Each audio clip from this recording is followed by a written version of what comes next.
നമസ്കാരം. ഉത്രട്ടാതി നക്ഷത്രക്കാരെക്കുറിച്ചാണ് പറയുന്നത്. ഈ നക്ഷത്രക്കാർ ഈശ്വരവിശ്വാസികളും ധർമ്മിഷ്ഠരും സത്യസന്ധരും വിദ്യാസമ്പന്നരും ഒക്കെ ആയിരിക്കും. ഇവരുടെ മനസ്സിലുള്ളത് ആർക്കും അത്ര പെട്ടെന്ന് മനസ്സിലാവുകയില്ല. കാരണം ഇവർ മനസ്സിലൊന്ന് വെച്ചിട്ട് അതായിരിക്കില്ല പലപ്പോഴും പുറത്ത് കാണിക്കുന്നത്. നല്ല കലാഹൃദയമൊക്കെ ഉള്ളവരായിരിക്കും. അതുപോലെ തന്നെ പെട്ടെന്ന് ദേഷ്യം വരുന്ന ഒരു മുൻകോപമുള്ളൊരു സ്വഭാവം ഇവർക്ക് കാണപ്പെടാറുള്ളതാണ്. അതുപോലെ തന്നെ വളരെ അഭിമാനികളായിരിക്കും. ഇപ്പം ജോലിസ്ഥലത്തൊക്കെ ആണെന്നുണ്ടെങ്കിലും മേലധികാരിയൊക്കെ ആയിട്ട് എന്തെങ്കിലും ഒരു ചെറിയ പ്രശ്നം വന്നാലും ഇവരവിടെ പിന്നീട് തുടർന്ന് വർക്ക് ചെയ്യാൻ മടി കാണിക്കുന്ന തരത്തിൽപ്പെടുന്ന ഒരു ക്യാരക്ടറായിരിക്കും.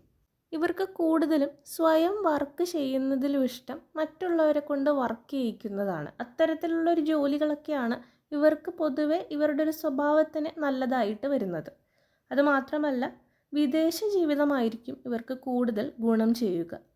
പൊതുവെ ഇവരൊരു 17 വയസ്സ് കഴിയുമ്പോൾ തന്നെ ഇൻഡിപെൻഡൻ്റ് ആവാൻ ശ്രമിക്കുന്ന ഒരു സ്വഭാവക്കാരാണ്. ഇവരുടെ കുടുംബജീവിതം വളരെ തൃപ്തികരവുമായിരിക്കും. 2024 ജൂണിൽ ഇവർ മനസ്സിൽ ആഗ്രഹിച്ച പല കാര്യങ്ങൾ നടക്കാനുള്ള സാധ്യത കാണുന്നുണ്ട്. അതുപോലെ തന്നെ പുതിയ ജോലിക്ക് യോഗമുണ്ട്. കുട്ടികളുടെയൊക്കെ ഉയർച്ചയ്ക്ക് സാധ്യതയുണ്ട്. പുതിയ വസ്തു വാങ്ങാനുള്ള യോഗമൊക്കെ കാണുന്നുണ്ട്. അതുപോലെ തന്നെ ഭാര്യ ഭർത്താക്കന്മാർക്കിടയിൽ എന്തെങ്കിലും സ്വരച്ചേർച്ചകളൊക്കെ ഉണ്ടായിട്ടുണ്ടെങ്കിൽ അതൊക്കെ മാറാനുള്ളൊരു സമയവും കൂടിയാണ്. ഉത്രട്ടാതി നക്ഷത്രം മനുഷ്യഗണമാണ്, സ്ത്രീ നക്ഷത്രവുമാണ്. പ്രതികൂലമായിട്ടുള്ള നക്ഷത്രങ്ങൾ അശ്വതി, കാർത്തിക, മകയിരം, ചിത്തിര, ചോതി, വിശാഖം എന്നീ നക്ഷത്രങ്ങളാണ്. മൃഗം പശുവും പക്ഷി മയിലുമാണ്.